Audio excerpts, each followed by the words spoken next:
मैं तो भूल भी गया था कि कनेक्ट कैसे करते हैं आप लोगों को, तो that is why it took some time. आप लोगों को शोर की आवाज़ आ रही होगी, ज़रा मैं शोर का इलाज कर देता हूँ, अगर 1 मिनट दें आप मुझे तो।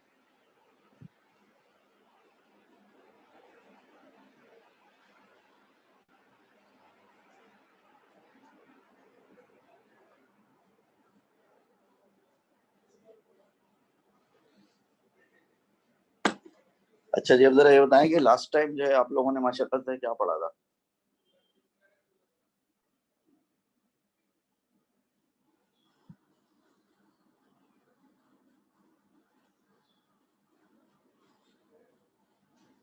सिर्फ हाँ बिल्ला, वर्कशीट की थी कौन सी वर्कशीट की थी?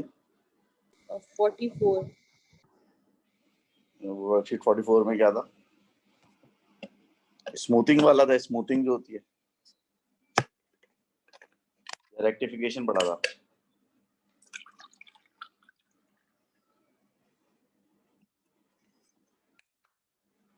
सर आपने स्मूथिंग का थोड़ा बहुत करवाया था, हाँ, और फिर वर्कशीट 44 करवाई थी। मुझे कैपेसिटर पैरेलल में लगाया था।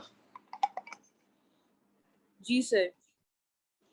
सही है, इसका मतलब है कि आपका वो ऑल्टरनेटिंग करंट खत्म हो गया।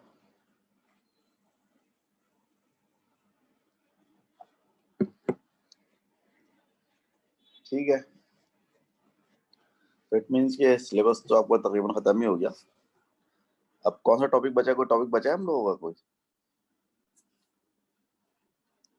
सर आपने कहा था हमने अभी मेडिकल फिजिक्स करनी थी। हाँ, मेडिकल फिजिक्स करनी है हमें। ठीक है, चलें करते हैं, मेडिकल फिजिक्स करते हैं।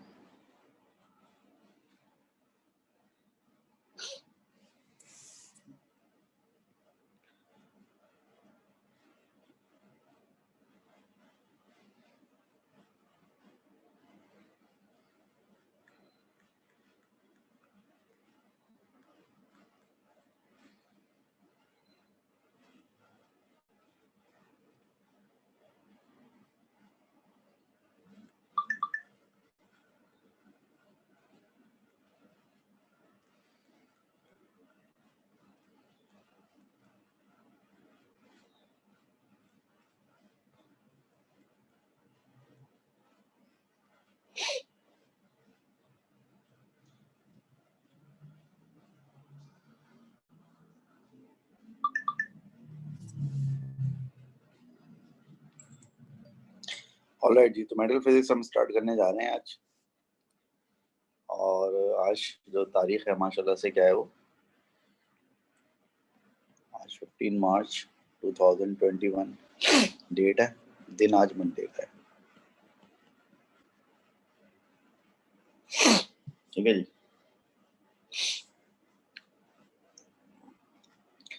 अब डिस्कशन जो हम करने जा रहे हैं वो हम करने जा रहे हैं किस पर डिस्कशन हम करने जा रहे हैं? मेडिकल फिजिक्स पर।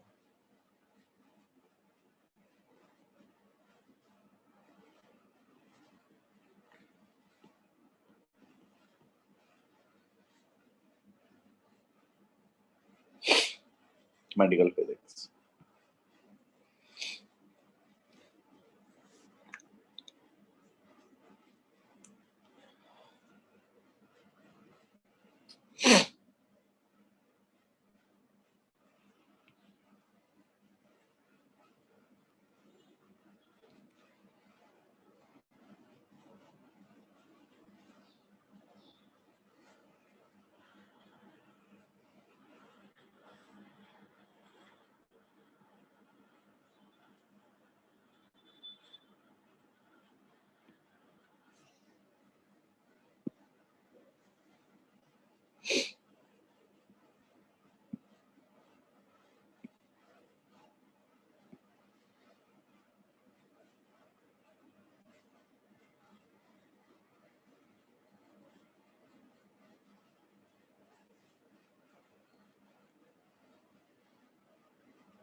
अच्छा जी, आप लोगों को स्क्रीन मेरे ख्याल से नजर नहीं आ रही शायद।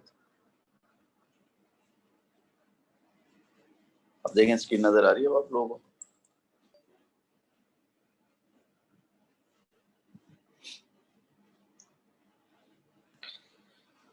अच्छा देखिए, मामला कुछ इस तरह से है कि जो मेडिकल फिजिक्स का जो टॉपिक है, अगर आप अपना जो है ऑफिशियल सिलेबस उठा के देखेंगे तो आपको मेडिकल फिजिक्स का जो है ऑफिशियली कोई टॉपिक जो है वो तो नजर नहीं आएगा। एक्चुअली मेडिकल फिजिक्स का जो है वो 2016 के सिलेबस से पूरा एक सेपरेट चैप्टर होता था, और फिर उन्होंने किया कि उस चैप्टर को ब्रेक किया और उसको उन्होंने जो डिफरेंट टॉपिक्स में मर्ज कर दिया। अब ये दोबारा से इनको अपनी गलती का एहसास हुआ। पहले मेडिकल फिजिक्स एक साथ पढ़ते थे बच्चे, ज़्यादा अच्छा था।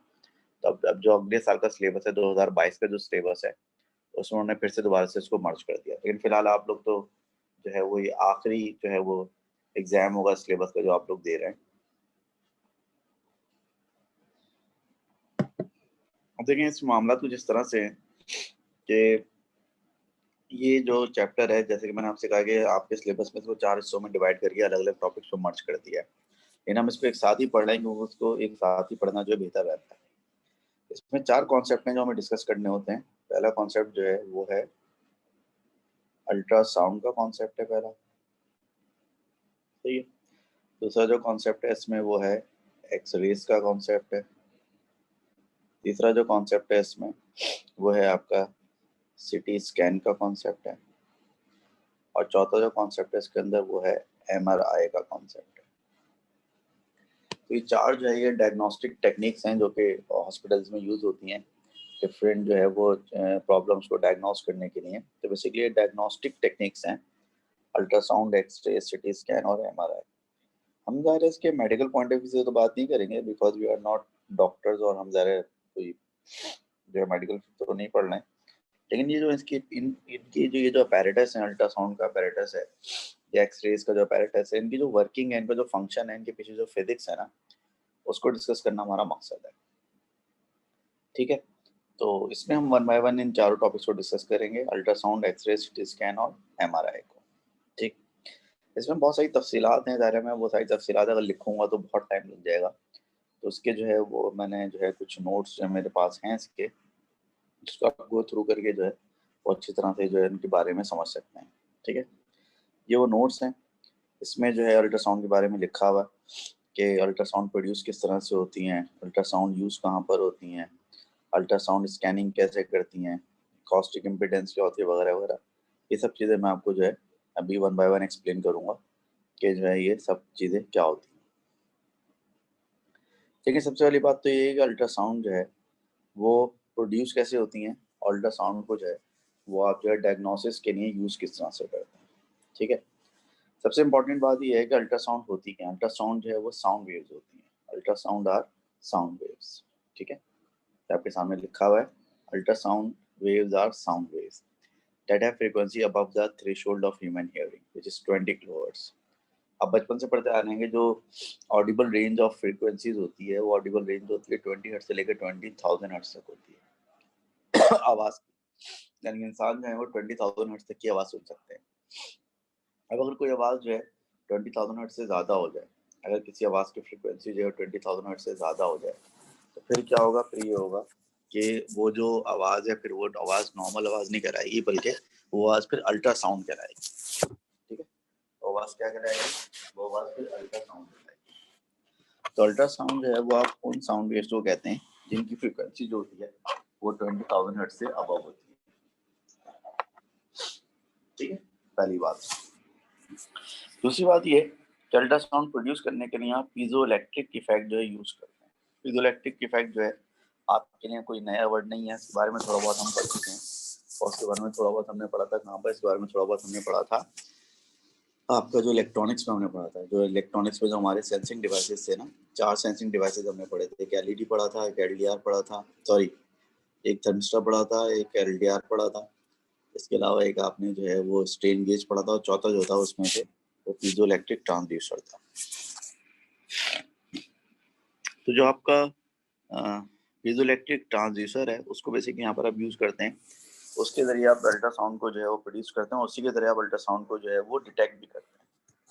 अब इसके बारे में तफसील लिखी हुई है कि certain materials, for example quartz, quartz मैंने आपको एग्जांपल दी थी ना, उसके आयंस जो होते हैं बहुत प्रॉपर अरेंज हुए होते हैं, पॉजिटिव और नेगेटिव आयन बिल्कुल आमने सामने अरेंज हुए होते हैं। उससे क्या होता है कि उनकी जो इलेक्ट्रिक फील्ड होती है वो दूसरे को कैंसिल आउट कर रही होती है, ठीक है। जैसे कि उनकी इलेक्ट्रिक फील्ड होती है दूसरे को कैंसिल आउट कर रही होती है, तो उसकी वजह से जो है वो नॉर्मली उनके बीच में कोई पोटेंशियल या इलेक्ट्रिक फील्ड नहीं होती। लेकिन अगर आप जो है अगर एक ईएमएफ जो है वो उस क्रिस्टल के दोनों साइड पर प्रोड्यूस करें तो उससे क्या होगा कि उससे जो है ना वो आपके आयन जो है डिस्टर्ब होंगे, कभी एक दूसरे को अट्रैक्ट करेंगे, कभी एक दूसरे को रिपेल करेंगे, तो उससे क्या होगा टेंसाइल और कंप्रेसिव फोर्स अप्लाई होगी। तो उसमें क्या होगा कि जब वो कंप्रेस होंगे तो ईएमएफ एक डायरेक्शन में जनरेट होगी और जब वो टेंस होंगे तो ईएमएफ दूसरी डायरेक्शन में जनरेट होगी, ठीक है। उस प्रॉपर्टी को जो है वो आप जो है पीजोइलेक्ट्रिक माइक्रोफोन में यूज करते हैं, यानी कि इस ऑल्टरनेटिंग करंट को आप एक माइक्रोफोन से कनेक्ट कर देंगे, उससे साउंड वेव पैदा होगी जो कि ज़ाहिर प्रेशर वेव होती है।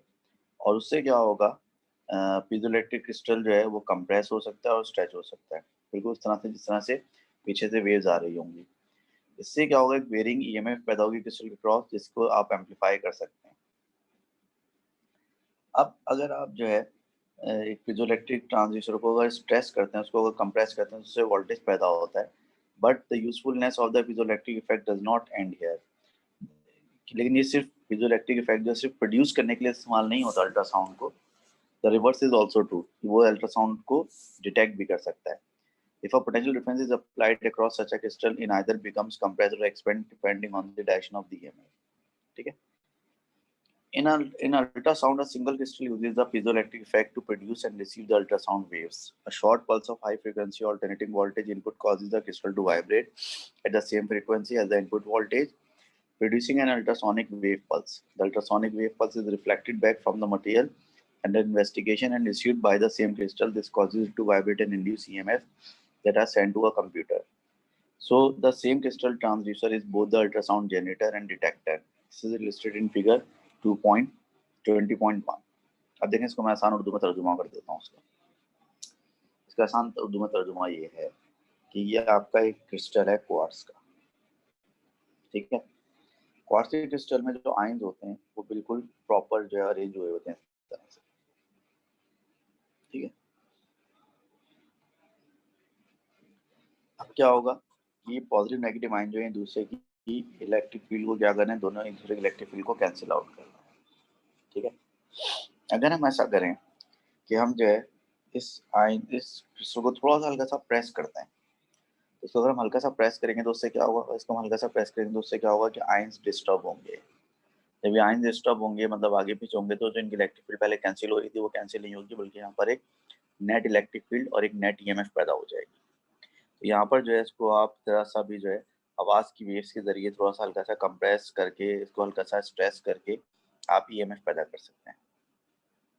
अगर आप इसका उल्टा कर लें, उल्टा करने से मुराद ये है कि अगर हम यहाँ पर इसको हल्की सी ईएमएफ दें ऑल्टरनेटिंग, तो जिस तरह ये आवाज़ की वजह से इसमें ईएमएफ पैदा हो रही थी, ऐसी ईएमएफ की वजह से इसमें आवाज़ पैदा हो सकती है। तो हम सबसे पहले क्या करते हैं कि जब हमें अल्ट्रासाउंड पैदा करनी होती है तो हम इस क्रिस्टल के दोनों तरफ मिसाल के तौर पर हमने एक मेटल के जो है दो कनेक्टर लगाए, और मेटल के दो कनेक्टर को हम एक ऑल्टरनेटिंग करंट दे देंगे हाई फ्रीक्वेंसी। तो जो हाई फ्रीक्वेंसी करंट होगा वो क्या करेगा, जो हाई फ्रीक्वेंसी करंट होगा उसकी वजह से यहाँ पर जो है साउंड वेव पैदा होंगी उसी फ्रीक्वेंसी की जिस फ्रीक्वेंसी का आप करंट देंगे, ठीक है। वो अल्ट्रासाउंड हो गई। अब अल्ट्रासाउंड आप सरफेस की तरफ फेंकेंगे, फिर जब सरफेस से रिफ्लेक्ट होकर अल्ट्रासाउंड वापस आएंगी, इसी क्वार्ट्स से टकराएंगी, तो उसके टकराने से क्या होगा, ईएमएफ पैदा होगी। यानी कि एक एक स्टेप में आप पहले ईएमएफ देते हैं इसको क्वार्ट को, तो फिर ये क्वार्ट्स जो है ये क्या करता है, साउंड वेव प्रोड्यूस करता है, और फिर जो साउंड वेव टकरा कर वापस आती हैं तो सीएमएफ पैदा होती है। तो जब क्वार्ट्स को आप ईएमएफ देते हैं जिसकी वजह से साउंड वेव प्रोड्यूस करता है, तो उस वक्त ये वो अल्ट्रासाउंड प्रोड्यूस कर रहा होता है, और फिर जब वो टकरा कर वापस आती हैं और इस क्वार्ट्स से टकराती हैं उसके अंदर ईएमएफ पैदा करती हैं, तो ये डिटेक्टर का काम कर रहा होता है, ठीक है। इस चीज़ को उन्होंने अंग्रेजी में यहाँ पर बयान किया तफसील के साथ, और उन्होंने एग्जाम्पल दी हुई है। मिसाल के तौर पर एक अल्ट्रासाउंड, ये क्रिस्टल है, ये क्वार्ट्स की क्रिस्टल है, ये क्वार्ट्स की क्रिस्टल है, इसको आपने हल्का सा करंट दिया, अल्ट्रासाउंड भागती हुई गई, ये बॉडी का कोई हिस्सा है, कोई टिश्यू है, कोई डिफरेंट जगह है, उससे टकरा के वापस आई तो फिर ये इससे टकराएंगी, तो यहाँ पर करंट पैदा होगा, तो पता चलेगा कि हाँ भाई जो अल्ट्रासाउंड वापस आ गई, और उसको आप एक कंप्यूटर में भेज देंगे जो कि इसका इमेज बना देगा। इमेज कैसे बनाएगा फिर हम बाद में देखते हैं। अब मेडिकल में इसका क्या इस्तेमाल है अल्ट्रासाउंड स्कैनिंग का। pulses of ultrasound are directed to the organs under investigation. आपको जिस बॉडी ऑर्गन का जो है अल्ट्रासाउंड करना है, आप उसकी तरफ जो अल्ट्रासाउंड वेव फेंकते हैं. Different percentages of incident ultrasound reflect off the boundaries of different types of tissues, enabling a sound picture to be built up. और जब वो जो है डिफरेंट बॉडी टिश्यूज से टकराकर वापस आती हैं तो डिफरेंट इंटेंसिटीज के साथ आती हैं. मिसाल के तौर पर एक अल्ट्रासाउंड जो है एक हड्डी से टकराएगी तो वो रिफ्लेक्ट ज़्यादा होगी, एब्जॉर्ब कम होगी. लेकिन अगर एक अल्ट्रासाउंड जो है किसी सॉफ्ट टिश्यू से टकराएगी तो वो एब्जॉर्ब ज़्यादा होगी, रिफ्लेक्ट कम होगी. जब रिफ्लेक्ट होकर वापस आएंगे तो कंप्यूटर अंदाजा लगा लेगा कि जो अल्ट्रासाउंड कम इंटेंसिटी के साथ वापस आ रही है वो किसी सॉफ्ट टिश्यू से टकराई है, और जो अल्ट्रासाउंड जो है ज़्यादा इंटेंसिटी के साथ वापस आ रही है वो किसी हार्ड जगह से, लाइक अ बोन से टकराकर वापस आ रही है. तो उससे जो है ना वो एक इमेज बना लेता है, जिसको आप साउंड पिक्चर कह सकते हैं. As with any waves, the resolution that can be obtained is limited due to diffraction effect. Very high frequency and short wavelength are used in medical ultrasound scanning in order to resolve fine details. अब करेंगे, अब इसमें ये भी problem हो सकता है कि जब आप अल्ट्रासाउंड को फेंकेंगे तो जो आपके बॉडी के जो सेल्स हैं, जो बॉडी के टिश्यूज हैं, उसमें से अल्ट्रासाउंड डिफ्रैक्ट भी हो सकती हैं, जिसकी वजह से वो रिफ्लेक्ट होकर जो वापस आएंगे तो एग्जैक्ट पिक्चर नहीं देंगी. उसका हल ये है कि हम बहुत ही ज़्यादा फ्रीक्वेंसी की अल्ट्रासाउंड देखें. अल्ट्रासाउंड जो है वो तो 21,000 हर्ट्ज भी अल्ट्रासाउंड है, 30,000 भी अल्ट्रासाउंड है, लेकिन हम 21,000 और 30,000 वाले अल्ट्रासाउंड यूज़ नहीं करते. हम मेगाहर्ट्ज वाली अल्ट्रासाउंड यूज़ करते हैं, किलोहर्ट्ज वाली यूज़ नहीं करते. मेगाहर्ट्ज वाली अल्ट्रासाउंड यूज़ करने से क्या होगा, मेगाहर्ट्ज वाली अल्ट्रासाउंड यूज़ करने से होगा कि वो वेरी हाई फ्रीक्वेंसी अल्ट्रासाउंड हो जाएगी, और वेरी हाई फ्रीक्वेंसी अल्ट्रासाउंड होने से क्या होगा कि वेरी शॉर्ट वेवलेंथ हो जाएगी उसकी. तो वेवलेंथ जितनी कम होगी डिफ्रैक्शन का चांस उतना कम हो जाएगा. तो इस वजह से जो है हम क्या करेंगे, हम जो है ज़्यादा फ्रीक्वेंसी की जो है वो यूज़ करेंगे ताकि उसमें डिफ्रैक्शन का चांस कम से कम हो. अब आ जाए हम ज़रा अगली जो हमारी जो टर्म है वो है एकॉस्टिक इम्पीडेंस. एकॉस्टिक इम्पीडेंस जो है ना उसका मतलब बड़ा सिंपल है भाई. ठीक है, एकॉस्टिक इम्पीडेंस जो है उसका मतलब बड़ा सिंपल है, मैं आपको समझाता हूँ.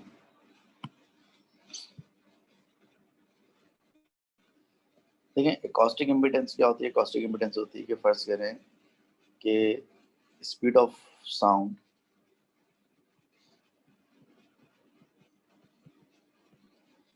अगर हम फर्ज करेंगे speed of sound in a medium जो है वो बराबर है सी के, और जिस मीडियम की हम बात कर रहे हैं फर्ज करें उस मीडियम की डेंसिटी कितनी है, रो. तो speed of sound in a particular medium अगर सी है और डेंसिटी ऑफ दैट मीडियम अगर रो है, तो फिर अगर आप रो को सी से मल्टीप्लाई करेंगे तो प्रोडक्ट क्या कहलाता है, जेड. और जेड हम किसे कहते हैं, जेड हम कहते हैं एकॉस्टिक इम्पीडेंस. ठीक है, जेड हम किसको कहते हैं, हम जेड कहते हैं एकॉस्टिक इम्पीडेंस को कहते हैं. ठीक है, तो ये एकॉस्टिक इम्पीडेंस के बारे में मैंने आपको बताया और ये लिखा हुआ भी इसके बारे में. ठीक है, तो एकॉस्टिक इम्पीडेंस की डेफिनेशन क्या है, एकॉस्टिक इम्पीडेंस या फिर specific acoustic impedance Z is defined from the equation Z is equals to rho C, where rho is the density of material and C is the ultrasound in that material. ये हो गया. उसके बाद जो है अभी हमारी बात हुई थी कि जो है वो अल्ट्रासाउंड जो है किसी हार्ड जगह से टकरा कर वापस आएगी तो ज़्यादा आएगी, और अगर सॉफ्ट जगह से टकरा कर वापस आएगी तो कम रिफ्लेक्ट होगी, क्योंकि उसकी जो मेजॉरिटी होगी वो एब्जॉर्ब हो जाएगी उसके अंदर. अब अगर फर्ज करें हमारे पास जो है दो मीडियम है, ठीक है, ये मीडियम और ये मीडियम, अल्ट्रासाउंड यहाँ पे आगे टकराती है, टकराई, और उसकी इंटेंसिटी कितनी है, इंटेंसिटी मिसाल के तौर पर आई ले लेते हैं. इसमें कुछ जो है वो टकरा कर वापस आ जाएगी और इसके अंदर चली जाती है, उसको हम आई टी कह देते हैं.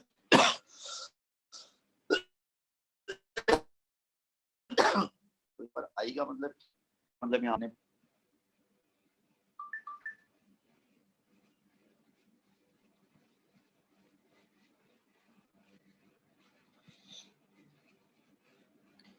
इंटेंसिटी ऑफ अल्ट्रासाउंड इंसिडेंट, ये अंदर चली गई दूसरे मीडियम में, तो ये क्या है, ये intensity of ultrasound transmitted.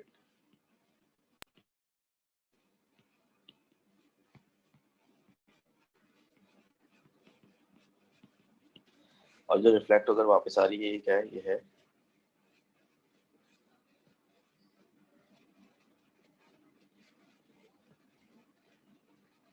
Intensity of ultrasound reflected. ठीक है, अब अगर आप ये करें कि आप लोग को आवाज आ रही है मेरी?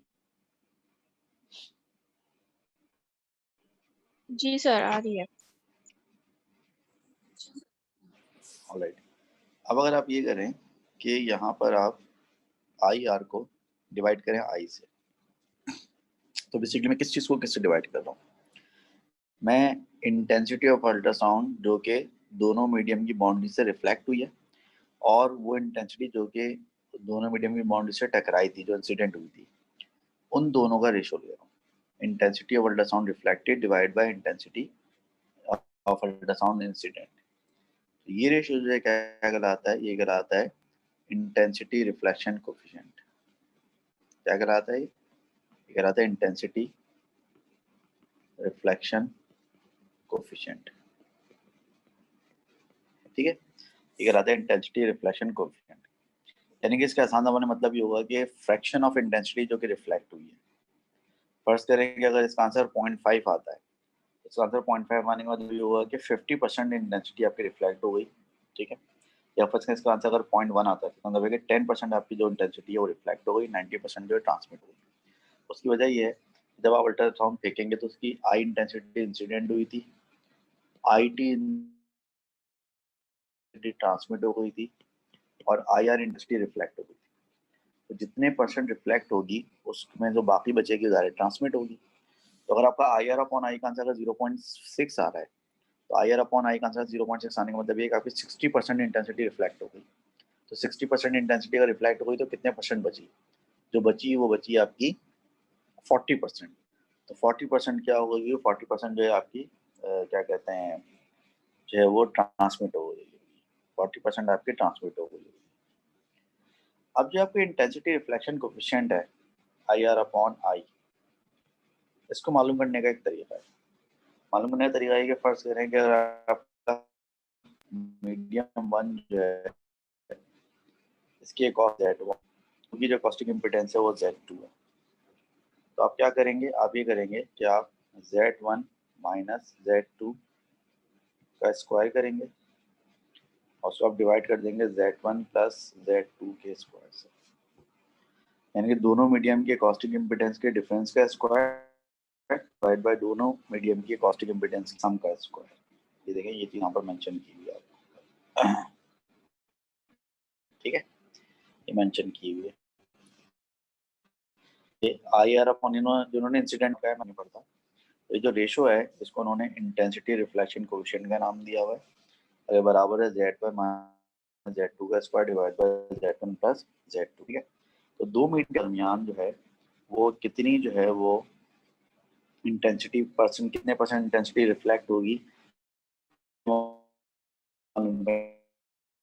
का हमारे पास ये फॉर्मूला होता है। ठीक है भाई, इसके बराबर होता है Z यानी कि कॉस्टिक इम्पिडेंस बराबर होता है मीडियम की density multiply by speed of ultrasound in that medium, और फिर दो मीडियम की बाउंड्री पे से कितनी इंटेंसिटी जो है वो रिफ्लेक्ट होगी, यानी कि इंटेंसिटी रिफ्लेक्शन कोएफिशिएंट, कितने परसेंट इंटेंसिटी रिफ्लेक्ट होगी मालूम करने का तरीका क्या है?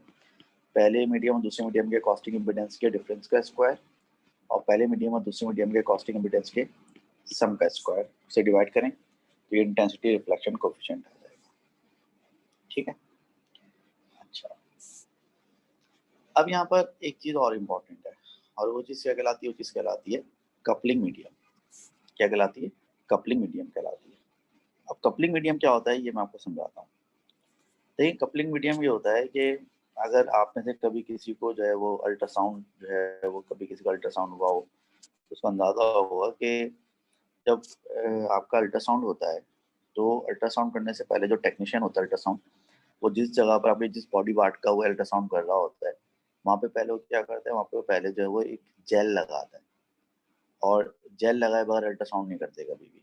और जेल लगाकर जो आपका प्रोब होता है जिससे अल्ट्रासाउंड आप कर रहे होते हैं, मिसाल तौर पर फर्ज करें कि ये इंसान की बॉडी है, इसका आप अल्ट्रासाउंड कर रहे हैं, यहाँ पर क्या होगा कि उसकी बॉडी के ऊपर पहना इस तरह से एक जेल लगाई जाएगी। ठीक है, और फिर जेल लगाने के बाद जो है जो आपका अल्ट्रासाउंड का जो प्रोब होगा जो कि अल्ट्रासाउंड को डिटेक्ट करता है वो इस जेल के अंदर रखकर जो है वो बॉडी के ऊपर उसको फेरेंगे तो आपका अल्ट्रासाउंड होगा। तो ये जो आपने जेल लगाई है ना, जेल, ये जेल क्या कहलाती है? जेल जो है ये कपलिंग मीडियम कहलाती है। ये कपलिंग मीडियम की जो इम्पोर्टेंस है क्या है, इसको हम समझने की कोशिश करते हैं। देखें, फर्ज करें कि हम जो है एक मीडियम लेते हैं और वो मीडियम जो है वो है एयर, ठीक है। तो हम एक दूसरा मीडियम लेते हैं और फर्स्ट का दूसरा मीडियम जो है वो है टिश्यू, बॉडी का टिश्यू, सही है। अब अगर फर्ज करें कि ये ह्यूमन बॉडी है, सही है, इंसान का जिस्म है, और ये आपने इसके ऊपर जो है वो अल्ट्रासाउंड का प्रोब रखा हुआ है, जिसके जरिए आप अल्ट्रासाउंड की वेव्स को उसकी बॉडी में फेंकेंगे और फिर वो टकरा कर वापस आएंगे। तो अगर आप एक इंसान की बॉडी पे डायरेक्ट जो है वो अल्ट्रासाउंड का प्रोब रख रहे हैं और उसके बाद जो है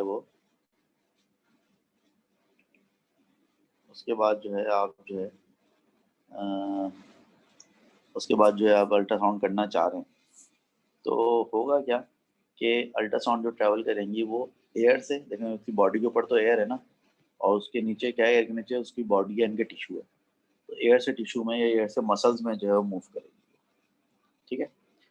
अब इसमें से कितने परसेंट रिफ्लेक्ट होंगी, ठीक है, इसमें से कितने परसेंट रिफ्लेक्ट होंगी, कितने परसेंट एब्जॉर्ब होंगी, इसके लिए जो है वो आपको क्या करना पड़ेगा, इसके लिए आपको ये पता होना चाहिए कि जिन मीडियम में से अल्ट्रासाउंड गुजर रही हैं उनकी जो है वो कॉस्टिक इम्पिडेंस की वैल्यू कितनी है, उनकी कॉस्टिक इम्पिडेंस की वैल्यू कितनी है। अब मेरे पास वह बुक नहीं है, मुझे कॉस्टिक इम्पिडेंस की वैल्यूज चाहिए होंगी, मैं ढूंढ रहा हूँ कॉस्टिक इम्पिडेंस की वैल्यूज।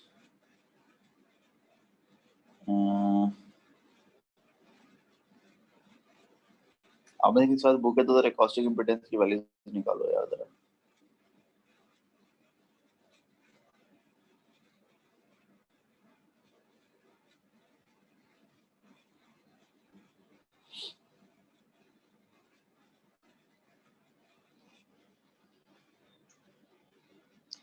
गूगल ही करना पड़ेगा उसको आखिर में।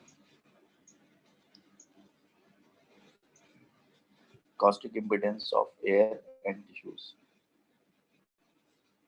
According to Radipedia, acoustic impedance is a physical property of tissue. It By describes definition how कौन much पूछा है resistance तुझसे? an ultrasound beam encounters as it passes through a tissue. Physics की बुक आपके पास है, जरा निकालने दो, कॉस्टिक इम्पिडेंस निकाल लें इनकी। फिजिक्स की अगर बुक है ना, उसमें वेव्स का टॉपिक निकालने और कॉस्टिक इम्पिडेंस की वैल्यूज निकालने जरा, एयर की और टिश्यूज की। फिजिक्स की बुक है किसी के पास?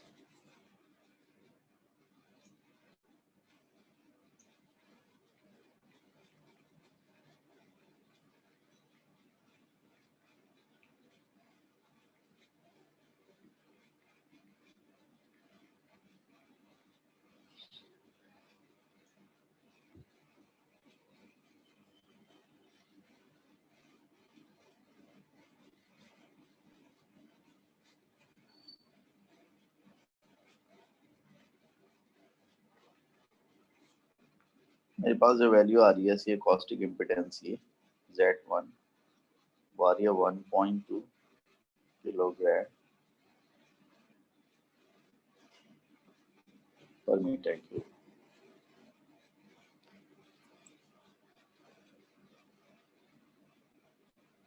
नहीं यार, ये नहीं आएगी, ज़्यादा आएगी। भाई किसी पास बुक है फिजिक्स की या नहीं?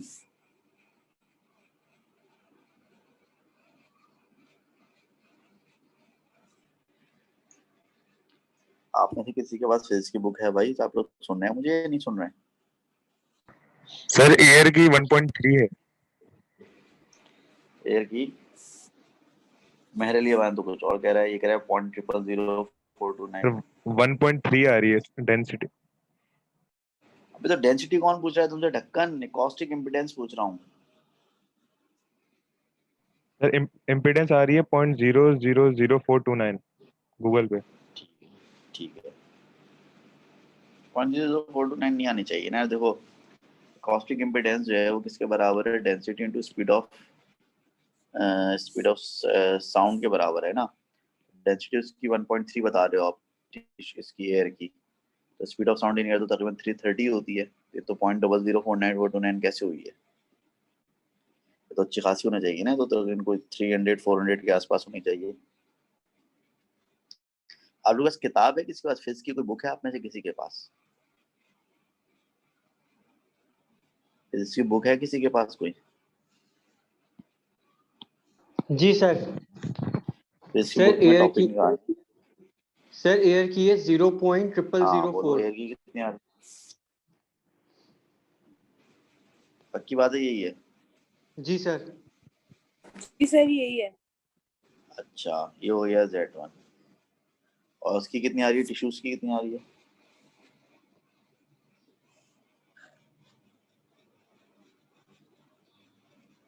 सर 1.63 आ रही है।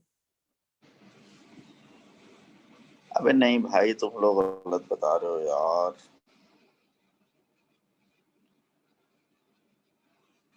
तुम लोग पागल वागल हो गए। अस्सलाम वालेकुम सर। वालेकुम सलाम। एयर की 0.0004 एक्सपोनेंट 6 है। हाँ ये कुछ सुनने में आ रही है, समझ में आ रही है बात। ये दोबारा बताओ क्या बताया तुमने? 0.0004 एक्सपोनेंट 6। हाँ ना, 6.6 भी तो है ना, 7। वही तो मैं बोलूँ यार, इतनी कम कैसे आ सकती है? सर Exponent सॉफ्ट 6, टिश्यू की 1.63 एक्सपोनेंट 6 है। ये हुई ना बात। हाँ अब सही है। ये दोनों की जो है वो Z की वैल्यू आ गई। ठीक है, आ गई। अब क्या हुआ? अब ये हुआ कि देखो यहाँ से अल्ट्रासाउंड गई, इसकी इंटेंसिटी आई, टकरा कर वापस आई, इसकी इंटेंसिटी IR। तो अगर यहाँ पर हम IR अपॉन I मालूम करना चाहें तो किसके बराबर होगा? बराबर होगा Z1 माइनस Z2 का स्क्वायर और divide by Z1 plus Z2 का स्क्वायर। ठीक है, अब Z1 कितना है आपका? 0.004 माइनस 1.63 का स्क्वायर और डिवाइड बाय 0.004 प्लस 1.63 का स्क्वायर। मैंने 10 की पावर 6 क्यों नहीं ली यहाँ पर? कैंसिल आउट हो जाती है। कैंसिल आउट हो जाएगी तो बेकार तो कैलकुलेट करना। इसका आंसर बताओ कितना आ रहा है जल्दी से। IR अपॉन I का आंसर बताओ कितना आ रहा है? फटाफट सॉल्व करके बताओ। 0.004 माइनस 1.63 का whole square divide by 0.004 plus 1.63 का होल स्क्वायर।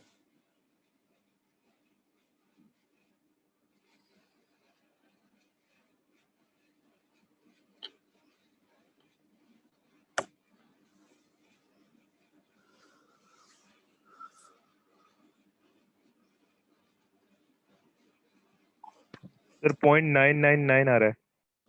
0.99 आ रहा है यार, 0.99, यानी कि IR आपका बराबर हुआ किसके? IR बराबर हुआ 0.99 I के। 0.99 I का मतलब क्या है कि 99% इंटेंसिटी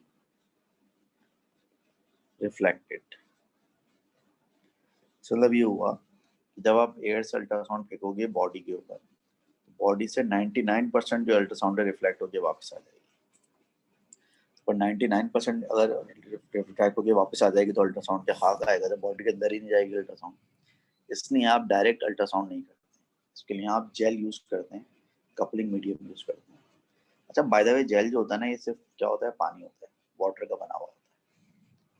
तो अगर आप जेल लगाकर, कपलिंग मीडियम लगाकर अल्ट्रासाउंड करोगे तो फिर आपकी जो अल्ट्रासाउंड है वो एयर से जो है वो उस टिश्यू में नहीं जाएगी, बल्कि फिर वो किससे जाएगी? तो वाटर से टिश्यू में जाएगी, वाटर से टिश्यू में या मसल में जाएगी। अब अगर आप जरा मुझे वाटर की Z की वैल्यू बता दें कितनी है? आप मुझे वाटर की Z की वैल्यू बता दें कितनी है? 1.5 एक्सपोनेंट 6। 1.5 एक्सपोनेंट 6। और टिश्यू की तो वैल्यू वही है 1.63 एक्सपोनेंट 6।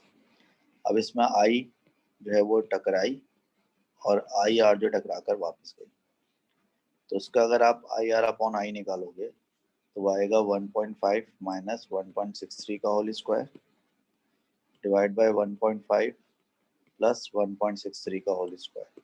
इसका आंसर देखो कितना आ रहा है? इसका आंसर बताओ, देखो कितना आ रहा है।